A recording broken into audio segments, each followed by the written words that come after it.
find our prior webinars available at nan-amc.com. And that resource will be made available. Actually, a recording of this meeting will be made available in a few days after a few days from now.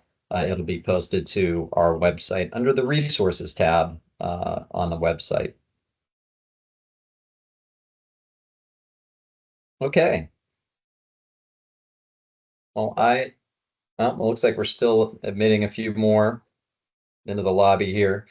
I'll hold off just for another 30 seconds.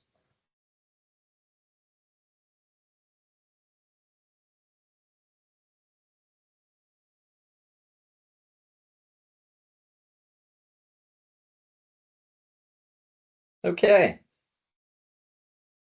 Well, welcome everyone. Thanks for joining us. Joining this session on short-term rentals. I wanted to introduce myself. I'm Chris Seymour. I'm Vice President of National Sales. I manage NAN's regional sales team. We are in all 50 states. NAN stands for Nationwide Appraisal Network, as most of you know.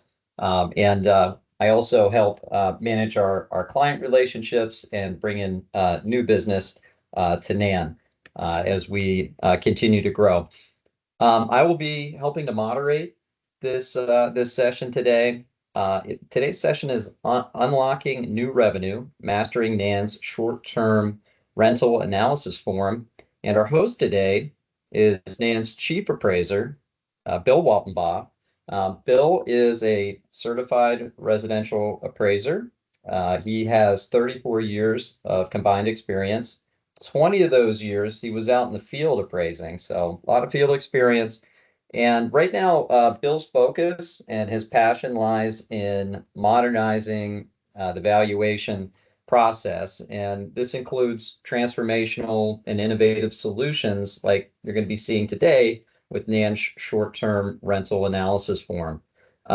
Bill's going to inform you about the purpose of the forum, lender requirements for short-term rental analysis, and also best practices and what it means for you as an appraiser. Before I turn it over to Bill, I want you all to know that we welcome your comments, your interactions, any questions you have. So I ask that to make this a smooth process, use the chat. The chat feature, if you're not familiar with Teams, is up on the top ribbon. You'll see a chat feature, and if you click on chat, it will open up a box, and you can see all the questions, comments that are coming from the participants on this call. So if you have any questions or comments, please use the chat feature as opposed to raising your hand. That way we can get through the material today. I'll do my best to monitor the comments coming in, any questions, and I'll try to incorporate those as we go along. If not, we'll make sure we try to get those at the very end, but I want to make sure that we address all the questions as best we can during the session today. So without further ado, I'll turn it over to our star of the show, Bill Waltenbaugh. All right. Hey, thanks, Chris. I really appreciate the introduction, and thank you, everybody, for taking a little bit of time out of a very busy day, I'm sure, to join us and hear what we have to say about short-term rentals.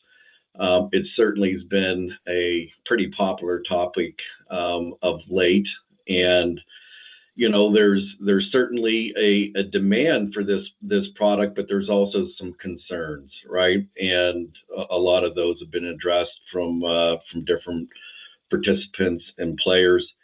And you know, we're working on a solution, and it's not quite 100% complete. And one of the reasons that is that we thought that it's really important to kind of get on a call with our appraisers, right? You're the lifeblood of NAN. We can't do this without you.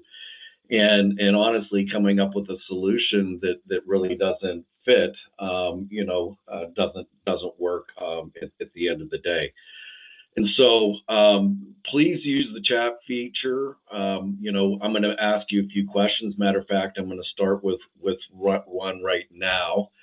And are you open? Are you open to completing a short-term rental analysis assignment? And then it's very simple. You can do yes or no in the chat feature there. And we're going to revisit that throughout this process to see whether or not some of the things that I go over here changes your mind in that regard, or at least if you're in that no category. Yeah. So Bill, it looks like we have a few no's, but for the most part, the majority are yes. Yeah, and I see there's one that says they want more info and something about the 1007. We're definitely going to be addressing those topics as well. So here's kind of the agenda. It's not a very long agenda, 4 bullet points here, but we're going to look at the rent analysis of short-term rentals, which clients request these types of assignments and why short-term rental income shouldn't be used to estimate the market value of real property or the value. Is a short-term rental analysis an appraisal assignment, and can a residential appraiser complete a short-term rental analysis? And then at the very end, we're going to take a look at a proposed short-term rental analysis solution. And that solution would be the one that I'm working on and that Nan is looking to put in place with our appraisers and our clients. So in the next few slides, we're going to explore the short-term rental analysis, and specifically, we're going to look at who orders these assignments and why they order them. So without any further delay, let's dive right in there. So first, I think it's probably relevant to recognize and identify who doesn't want a short-term rental analysis. Fannie Mae's official stance is pretty clear. Lyle Racky had a podcast where he, pretty much shared that information, and then there was also, an announcement in letter form expressing that they're not interested in receiving an analysis of a property short-term rent on the 1007 form or any other method, quite frankly. If the lender chooses to use short-term rent income as a business income, then the Fannie Mae selling guide provides provisions for underwriting that type of business income. So Nan understands this, and we're not going to request a short-term rental analysis on a 1007 or any other method if the client plans to send that report to Fannie Mae, Freddie Mac, or FHA. So now that we know who doesn't want this product, let's explore who might request this type of analysis. These products, short-term, and it's not all-inclusive, but a lot of short-term rental analysis, it's customary for lenders offering loans on investment properties. And this includes non-QM or non-qualified mortgage lenders, portfolio lenders, private money lenders, are just a few of those clients who might order a short-term rental analysis. So what's a non-qualified or non-QM lender? Well, they provide loans outside the standard guidelines set by the government-sponsored enterprises like Fannie Mae and Freddie Mac. And because they're non-QM, they can customize their lending criteria, and they may order short-term rental analysis to get a more complete picture of the borrower's financial situation. They just have more flexibility in their underwriting and be willing to consider this type of information in their loan approval process. Portfolio lenders, I'm sure you're familiar with those. They keep their loans in-house rather than selling them on the secondary market. And again, this means that they can set their lending criteria and may order short-term rental analysis to determine a borrower's ability to repay the loan. And then you have the private money lenders.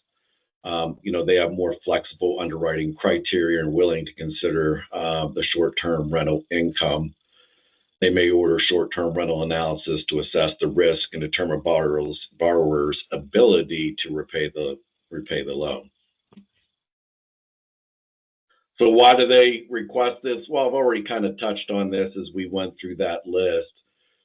Short-term rental analysis helps evaluate the potential income a property can generate from short-term rentals.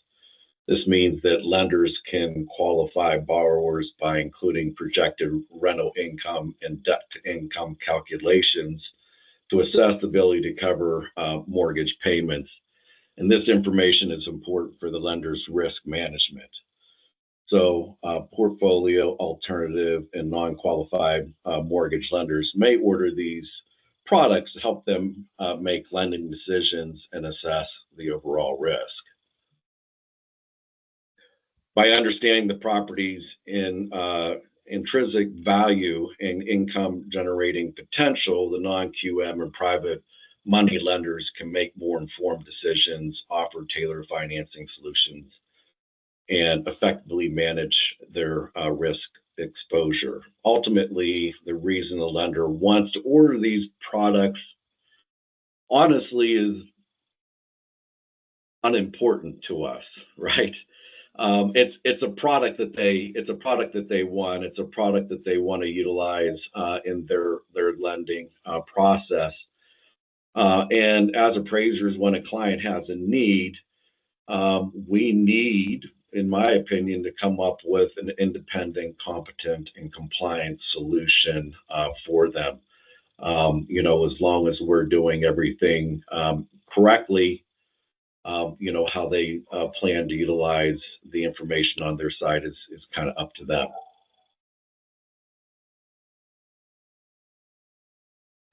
So, although it's not a requirement for conventional lending, short-term rental analysis is a legitimate product for some clients.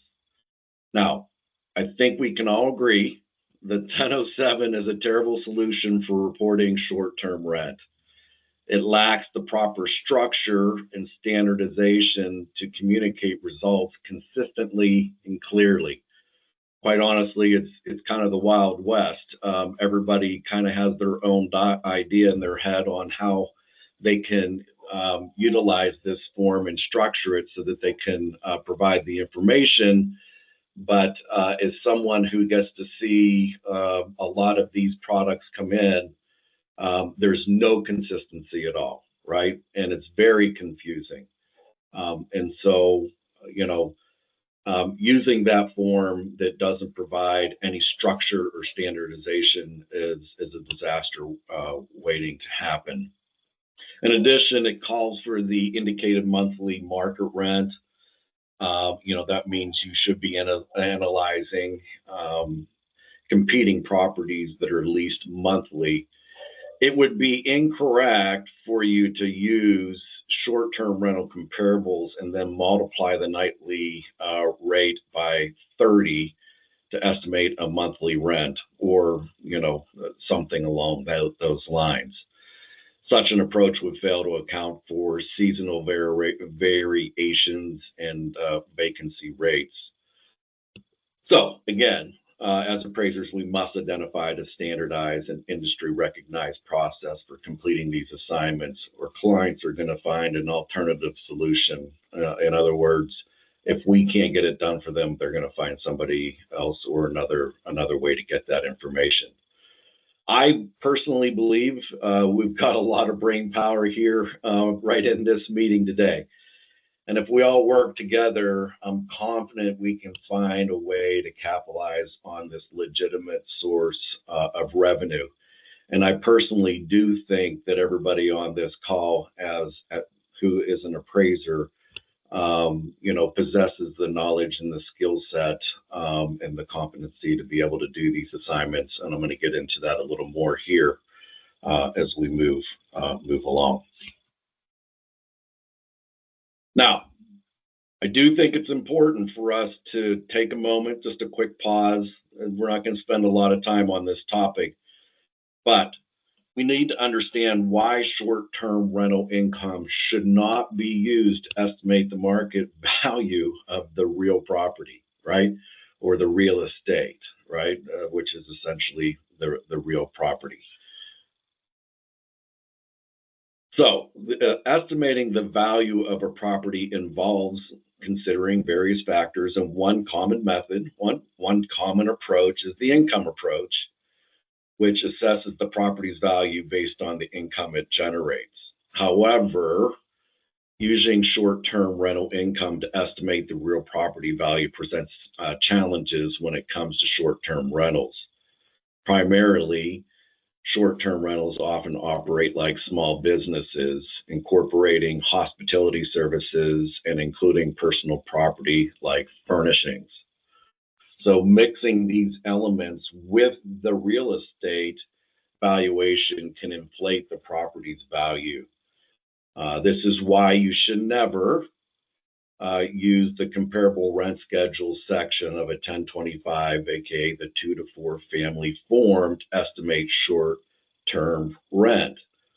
By doing that, you're going to be transferring that income, that short-term rent income, into the income approach of that form to estimate the market value from that approach. And again, you know, that income has other components in it other than the real property and would be misleading. So, is a short-term rental analysis an appraisal assignment, and can a residential appraiser complete a short-term rental analysis? So, USPOP does not preclude residential appraisers from completing a short-term rental analysis. I'm going to get into that more here soon. However, an appraiser must be independent, impartial, objective, and competent to complete a short-term rental analysis. In short, an appraiser must follow USPAP guidelines to maintain ethical and professional appraisal practices when completing such an analysis. So I'm going to rely here on good old-fashioned advisor opinion 21 in USPAP. And so credit to USPAP. Right now, this is actually copied straight out of the 2024 edition of USPAP. And I think that this advisory opinion provides a lot of insight on how to complete these assignments. So most clients are specifically seeking appraisers to complete this type of analysis. And some will argue even appraisers don't, an appraiser isn't required to do this analysis, right? Not even something that you know you have to be an appraiser to do. I will tell you from talking to our clients, they want appraisers, right? They want appraisers to complete these assignments. And why is that? Well, you have the skill set needed to do this type of analysis. I mean, in essence, you're choosing comparable properties, comparable short-term rentals. You're making adjustments for differences, and you're reconciling that data into a final conclusion. It's something that I'm sure you do every single day. Now, obviously, it's a little bit different, right? But you do possess the skill set. And number two, why do they want appraisers to complete these assignments? They have an obligation and expectation to act independently and ethically. As an appraiser, and by following USPAP, you have to be competent and you have to be ethical. So, performing this service as an appraiser falls under the definition of appraisal practice. And you can see there, you know, that involves those first two columns that we see there. So an appraisal practice is defined as a valuation service performed by an individual acting as an appraiser, including but not limited to appraisal and appraisal review. Now, since the short-term rental analysis isn't considered an appraisal or appraisal review, it falls under the other valuation services column, which I've highlighted in yellow here, right? Now, I think it's really important, very, very important, not to tie the results of a short-term rental analysis to the value or worth of the real property. When you do this, you're moving from other valuation services and into performing an appraisal. So in other words, we're separating it. It's not part of the valuation of the real property. So when completing other valuation services, 3 USPAP rules apply, and that is the ethics rule. Again, one of the reasons why clients want to choose appraisers to do this type of assignment. The ethic rules ensures that appraisers conduct their work with integrity, objectivity, and impartiality, focusing on fostering public trust in the appraisal profession. The second rule is the competency rule. The competency rule outlines an appraiser's obligation to possess and maintain the necessary knowledge and skill to perform an assignment competently, ensuring credible and reliable appraisal services, thereby upholding the integrity of the appraisal profession. And then the third rule is the jurisdictional exception rule, and that rule addresses situations where compliance with USPAP is precluded by law or regulation. So it is really important for you to understand the law and regulation of your land, right? If there's something there that trumps USPAP, well, then obviously you're going to need to follow it. But this rule ensures that appraisers can adhere to the legal requirements while maintaining as much a USPAP's ethical and professional standards as possible. And since the assignment isn't an appraisal or appraisal review, the USPAP standards do not apply. So standards 1, standards 2, obviously 3 and 4, which are review, these standards do not apply. Now, the record keeping rule and the scope of work rule are not required. However, personally, in my opinion, I think they're a good idea, right? So, and others having a work file, keeping records, and also having a clear defined scope of work is really kind of important in the process. So even though it may not be required, I think that it is a good idea. So question number 2. Are you now open to completing a short-term rental analysis assignment as a valuation service? And the first response is yes, I've changed my mind, or 2, yes, nothing changed for me, or 3, no, you're still under the opinion that residential appraisers can't complete these types of assignments. Bill, one of the there was a common theme in some of the comments on researching market data. What's a reliable source of data? We had a few mention AirDNA, alltherooms.com as potential sources, but are these sources reliable? Aren't they just relying on the owners to report that income? Yeah, and we're going to get into that a little bit more when we look at our solution. But look, when I kind of talk about building a race car, right? And there's 3 things. There's 3 things that we need, and one is we need a standard, right? So a standard and an expectation industry wide of what is it that we're actually doing here, right? So whether that be a form or a narrative template or format or a specific scope of work, we really need to get some type of standard so that everybody really kind of understands what the requirements and expectations are, right? 2, we need a driver, right? Which is everybody on this call. You can have a race car, but you can't, if you don't put anybody in there to drive it, it really just sits in the driveway, right? So, that's the other piece that we really need to work on here. And then 3, you also got to put fuel in that car, and that fuel definitely is the data, right? So, AirDNA, yes. that is AirDNA pretty much has all the information from Airbnb and VRBO. It's probably the most abundant data source for short-term rental analysis there is available. I've had some calls with them, and talking to how they can make this information a little more accessible to appraisers. They need to understand the need that's out there, and how appraisers, there's a need for appraisers to have access to that information. Then there's also, I went to the Outer Banks this past summer for vacation, and I didn't use Airbnb or VBRO. There were like 3 management companies in that area that pretty much owned the market, right?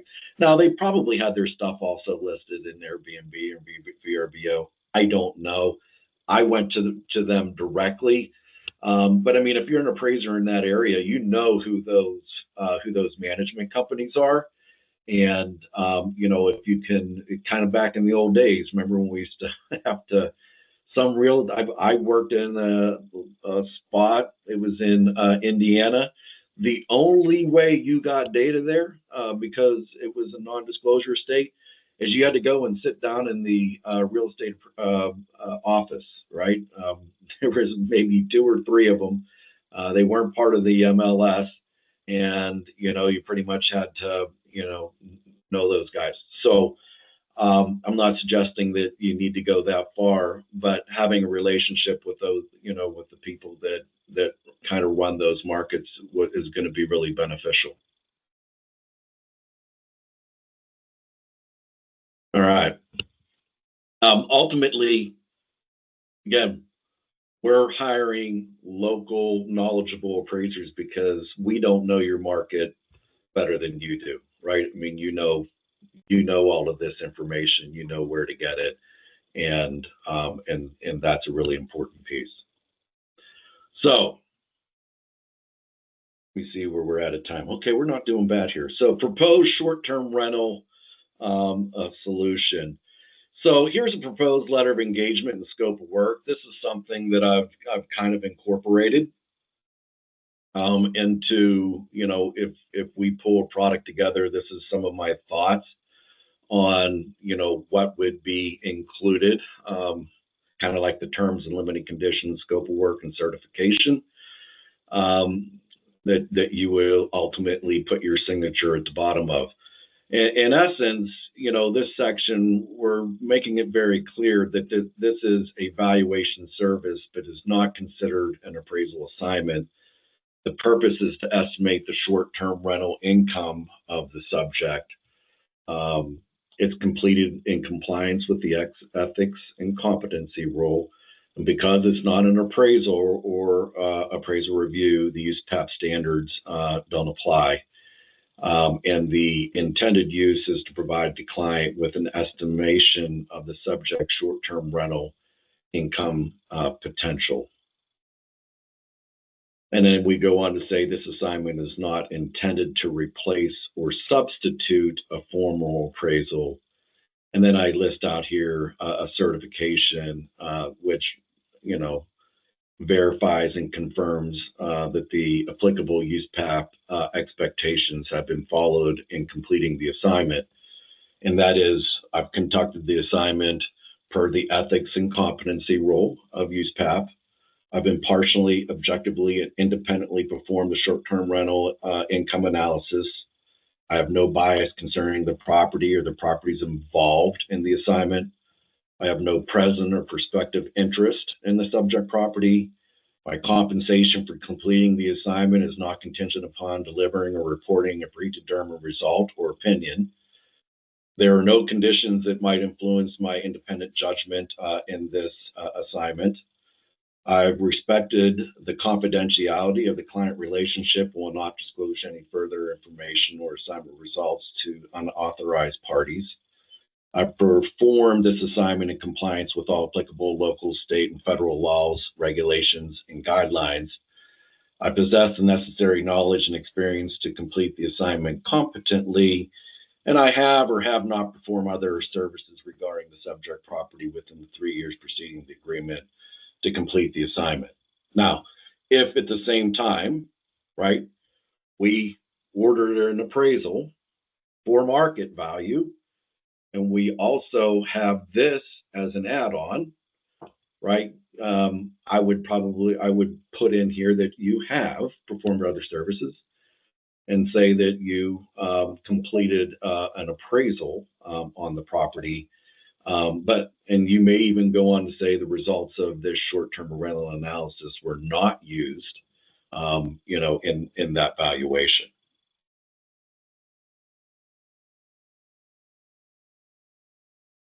So if you were to do a narrative report, right, here's just some ideas, right, some thoughts of some of the things you may use in a template to do that narrative report.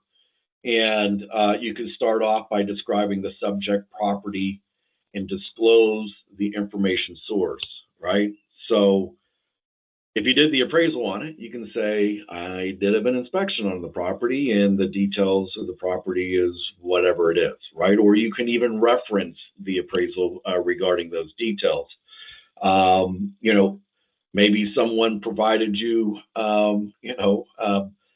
information from an inspection. Maybe you got enough information from MLS and public records. Whatever that is, you're going to be disclosing the details of the property and the source used regarding that.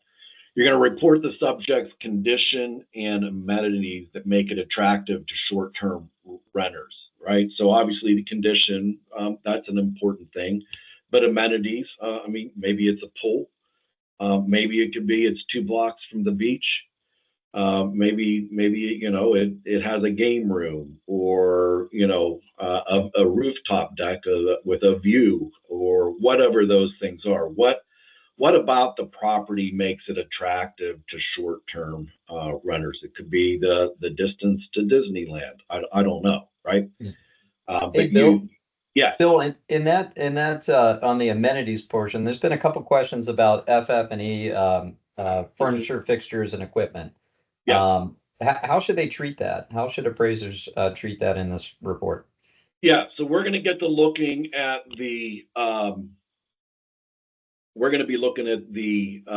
form whenever we do that, right? And again, we're not going to be separating out the furniture, fixtures, and equipment because, again, we're not using the income to value the property, right? A lot of clients actually have their own formula, so they want to know what the gross rent is, right? And then they apply their own formula to the rent that you provide them. So it's not that we don't discount it altogether. It's in the analysis, but you just have to see how it's done. Okay. And we'll be looking at that here in just a few minutes. You also need to discuss any local short-term rental approval, permitting, or regulatory risks, right? So does a property have to be approved before it's used for short-term rental? Does it have to have a permit? Is there discussions or things occurring in the market where they're talking about certain regulations? Those were things that I think would be important to include as well. Describe short-term rental market trends that drive rental demand. So again, proximity to tourist attractions, corporate hubs, or seasonal events, right? It could be some big concert that occurs.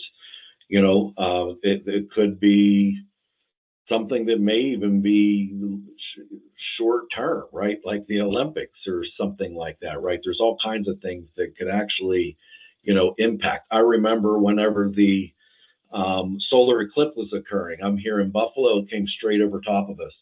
It was funny. I saw a picture of a map of the United States and the path of totality, right? They marked all of the short-term rentals that actually had rent during that time period, and it actually followed that path of totality. right? It was this bright line going straight through there. So there are certain events that can make a difference. Identify and discuss the management structure. Is it professional? Is it the owner? And then summarize and analyze supply of rent rolls, including seasonal variations. If you get rent rolls, I mean, look, you're looking at them, right? Just like getting a lease whenever you're doing a rental analysis, right? You want to look at that. You want to see, you know, what seasons, how the seasonal differences make a difference, right? And what the occupancy is of that unit. So you definitely, whenever that information, and we tried it, man, we do ask the clients to provide that information. We don't get it all the time. You're always going to want to check the document section of appraisal scope because that's where that information will be available. So let's take a look at the analysis, and let me see. Can you see the market approach here that I? Yes, we can, Bill. Okay, excellent. So here's how I broke this down, right? And it's like a grid, but it's broken up into sections. So at the very top here, you know, you're going to put the subject address. We can put the address there. We know it, right? We also know that some of these data sources aren't very good at giving us the address. And there's a good reason for that, right? I mean, they don't want to advertise to the world that, you know, this property only has people in it, you know, every once in a while. These fully furnished properties, right? So I have talked to our clients. A lot of them are okay if you provide the data source some type of identification number, right? So you need to put the address or the identification number there, proximity, and then the data source that you're using. The income period, I think that, you know, we should break it down to a nightly rate. You know, again, looking for some type of consistency and standardization. And then we move on to different seasons. And I've broken this up into a peak season, an off-peak season, and then a shoulder season, okay? And the shoulder season is the time between a destination's peak season and off-season. It may or may not exist, right? It could be, some places just have a peak and an off-peak, right? And you roll from one into the other. Others may have this shoulder season, right, which is the in-between season, right? But it gives you the opportunity to provide that information. If everything's in between here and here, well, then there won't be anything in this. You'll make up for the entire year. You know, here we just have these little drop downs. You put the month in. Once you choose this, this form we're developing is automatically going to put the days in that season, right? So you'll just indicate when the season is. And then you're going to put in the gross nightly rate right here. And then you'll put in your occupancy, right? And then once you have the days in the season and the occupancy, you can calculate the nights occupied. And you do that for each comparable. So you do comparable 1, comparable 2, comparable number 3 for all 3 different seasons. Now, some I've seen others, they take this really serious. They break it down into every single month, right? They do this for January, February, for all 12 months. Is that good? Yeah, I mean, I think that's a pretty good approach, although it's also a pretty long approach. I think breaking it down into these 3 seasons, some would argue you could do it on the peak and the off peak, right? But I think between these 3 seasons, we can get a really good feel. And again, a lot of this is just math, right? So once you get this all filled out, it'll already calculate what the annual nightly rate is, right? Because you're going to take the number of days in that season and that gross rate, right, times that gross rate plus the number in the next season plus the number in the next season, and then divided by the total number of nights rented, and then you got your annual nightly rate for the year. And then you also got your, you do the same thing for your annual occupancy percentage. All right. So then we're going to take that rate and we're going to drop it down in here into the grid. And this is where you get to do your appraiser stuff, right? Again, choosing comparables, we already did that, right? This is our comparable properties. We've done that. We provided that information and then making adjustments. These are things we residential appraisers do every single day. So we'll make adjustments for difference in location and view and design and appeal. All of these different things until we get an adjusted rate at the very bottom, right? Now, the annual occupancy nights again will be calculated from the 3 seasons, right? Those numbers will already be there. We just add all 3 up. There's our annual occupancy nights. And then we're going to take our adjusted nightly rate, which is provided here for each comparable sale, and that's going to give us the gross monthly income that's adjusted, right? So you'll have that information right here. So now we have that gross monthly. All right. Some clients, that's what they want right there, right? Now, I mean, obviously they're going to want you to choose a value within that range, like we always do. But here is where we can account for some of the additional fees. Now, we're not actually breaking out the furniture, fixture, and equipment, right? Again, they're looking at the income that the property's generating, and we're not using the results of this analysis to value the real property. This is the information that the client's looking for. Now, we can, look at what I said nightly fees, but really it's more stay fees, right? So you're not charged a cleaning fee, right, for every single night you stay. If you stay 5 nights, you're claiming one cleaning fee, right? But in essence, there's going to be a section here where you can address the additional fees that are incorporated into those rates that you've already reported above. And that information, again, is available to the lender for them to utilize however they want. Right? And then we come down here, we do a gross rental analysis. What's the, within the range? What are you choosing there? And what are you choosing for the occupancy? And then using those numbers, you estimate the gross monthly income from the property.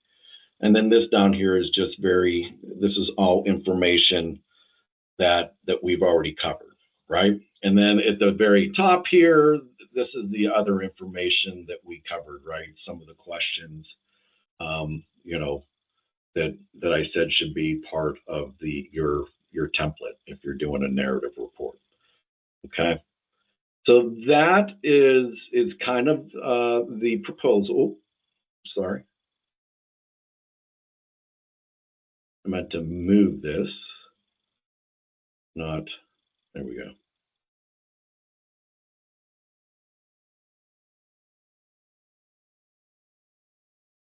Bear with me 1 second.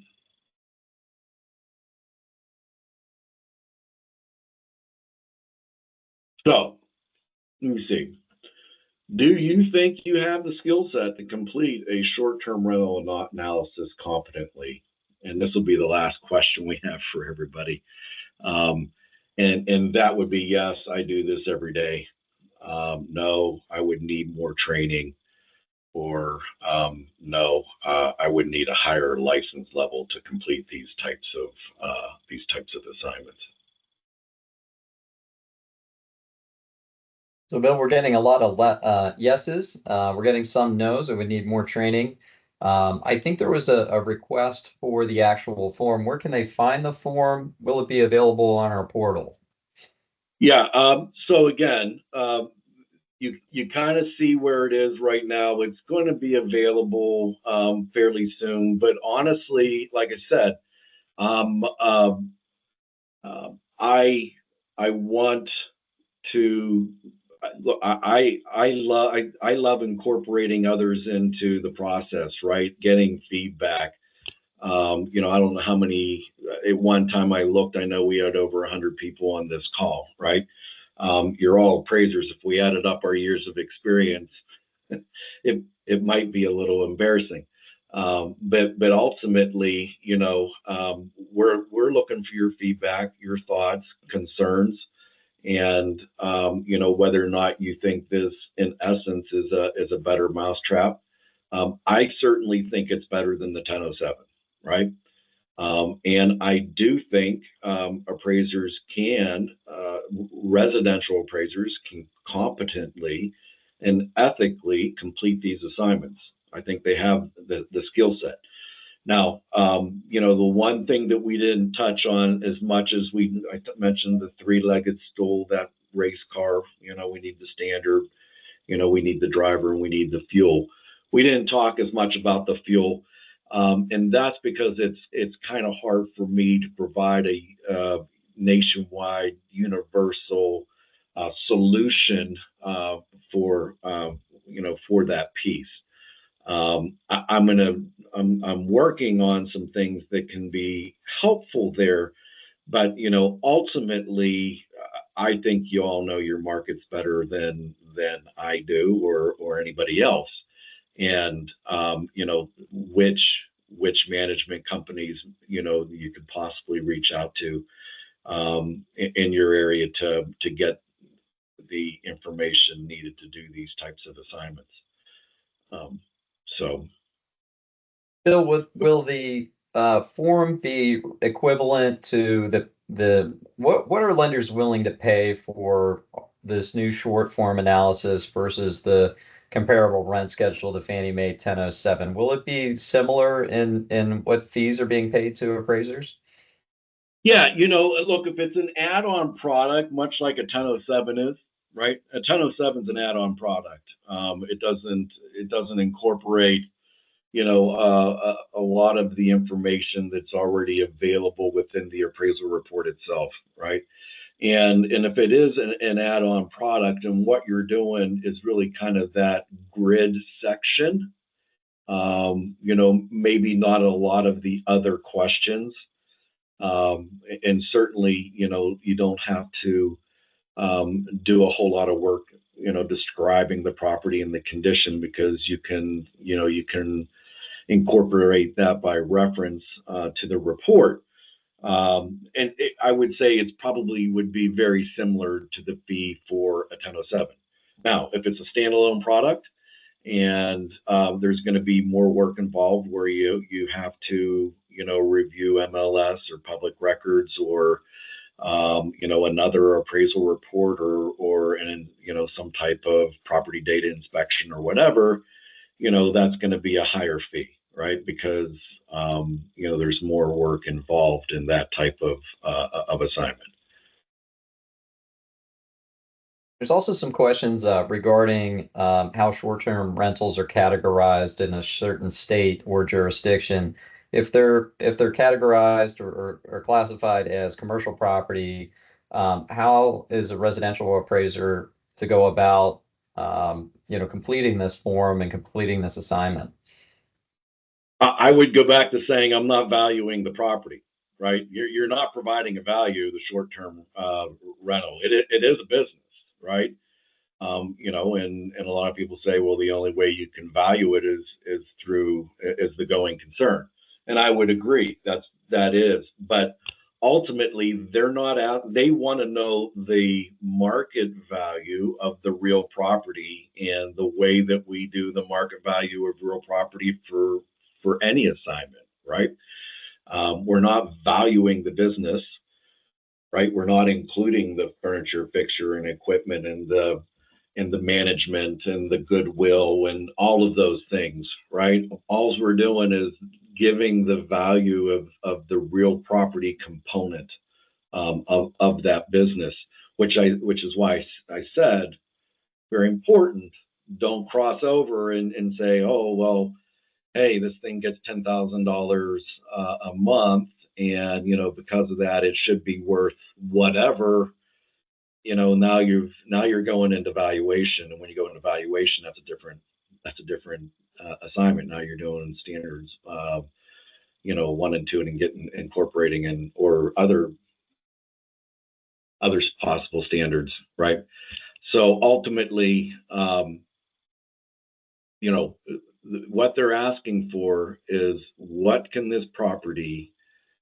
of rent can it generate as a short-term rental? That's it. We're not tying it to the value of the property. So you're not operating as a certified general. You're not doing evaluation of the business, right? You're only indicating what type of rent that can be, the property can command.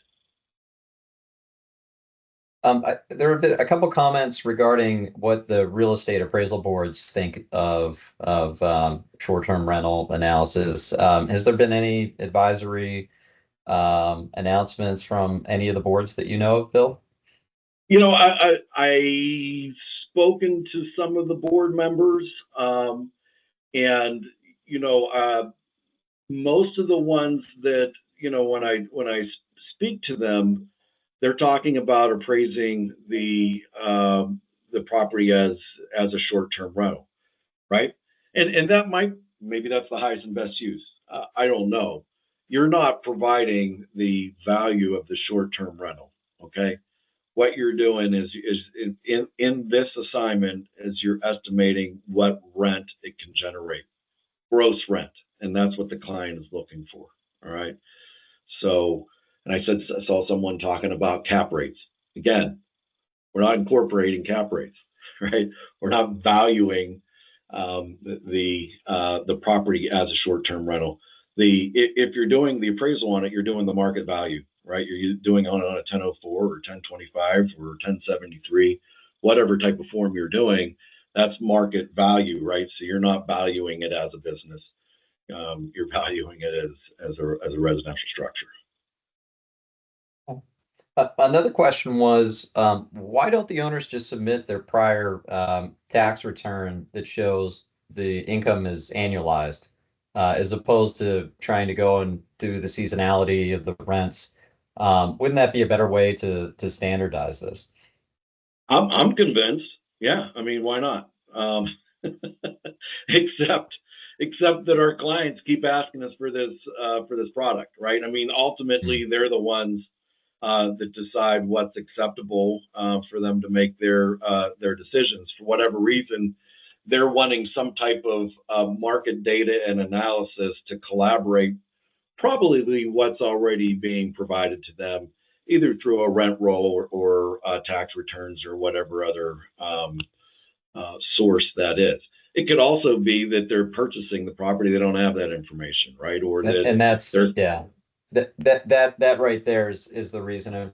From the sales side, the DSCR product, which is an income-based loan on a non-owner occupied rental property, this is really taking off in the market. The secondary market has begun securitizing these mortgages, so there's liquidity now on the secondary market, and that's funneling more growth, more competitive rates.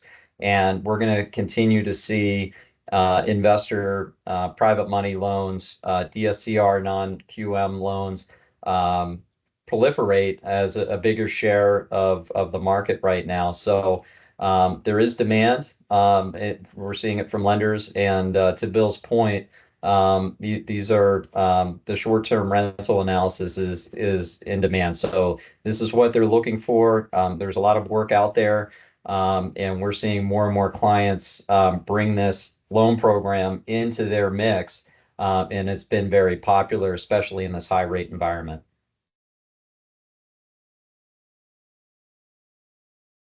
Yeah, well, we have like a couple minutes left. It took us a couple minutes to get started here, so I'm willing to hang out a little longer if there's additional questions. But as far as I'm concerned, I've pretty much said everything that I had to share with everyone.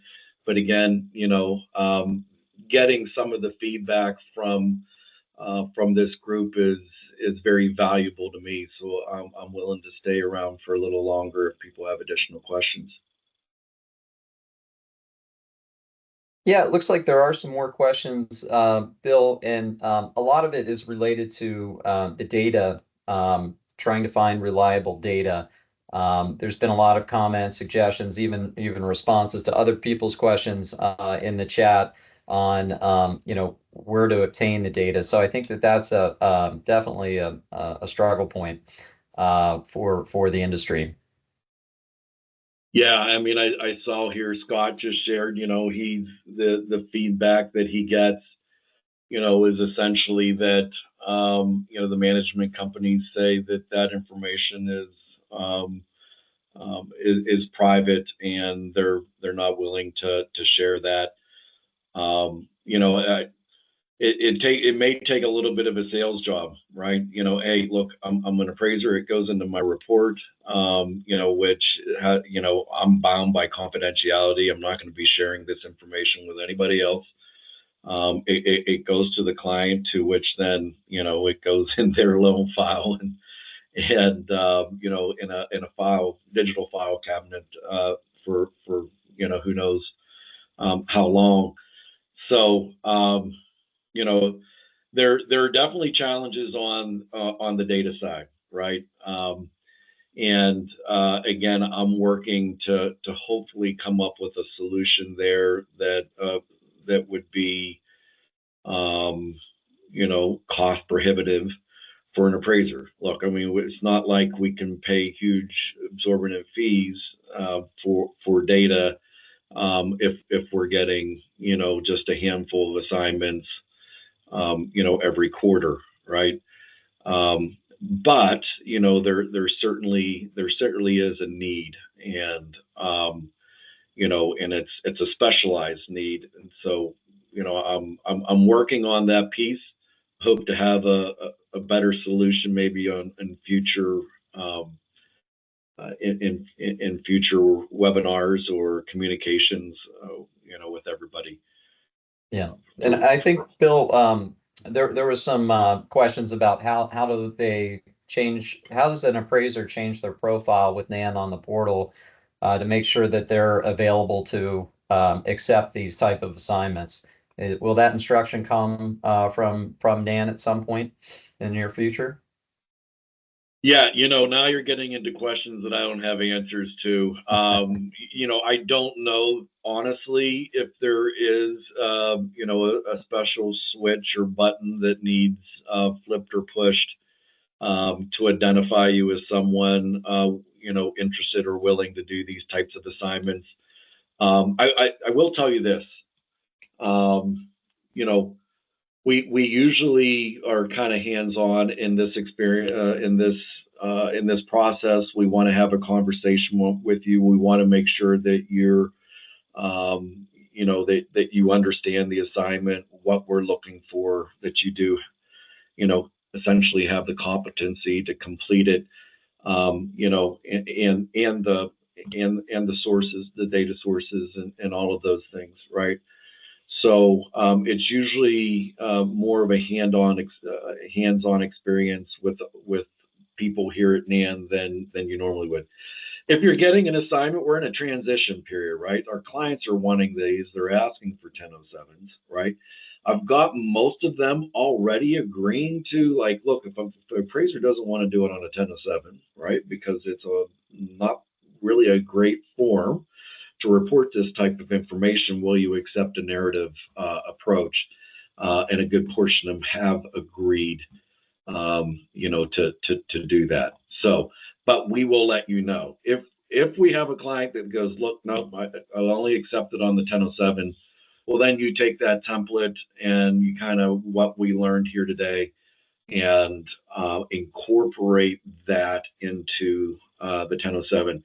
If you look at the letter of engagement that we provide for a lot of these clients, we'll tell you exactly what it is that they're looking for in this analysis. If you look and it's not there, reach out to us, say, hey, it's not there. And we'll work to get those details to you so that whenever you complete the assignment, you can kind of make sure that we're dotting all the I's and crossing all the T's. Yeah, and one more question. There was a question: is why don't the lenders just go into AirDNA and find out and come up with a value? I know from my standpoint, an underwriter always wants a unbiased third-party opinion. The investor on the loan typically wants to see a report or some type of detail on backing up that data and how they arrived at that income. Do you have any thoughts on that, Bill? Yeah, I mean, look, that could be an option, right? And it's all in that their investors' appetite, right? It can fluctuate and change, right? I worked for a private lender for a while, and there were certain things that we were willing to do and accept internally that changed once the market changed, right? And to which where that wasn't something that we did any longer, and we had to do a different process. So, ultimately, like I said, if this is a product that they need, if this product that they want, and they want appraisers to do this product, right? That's their preference right now.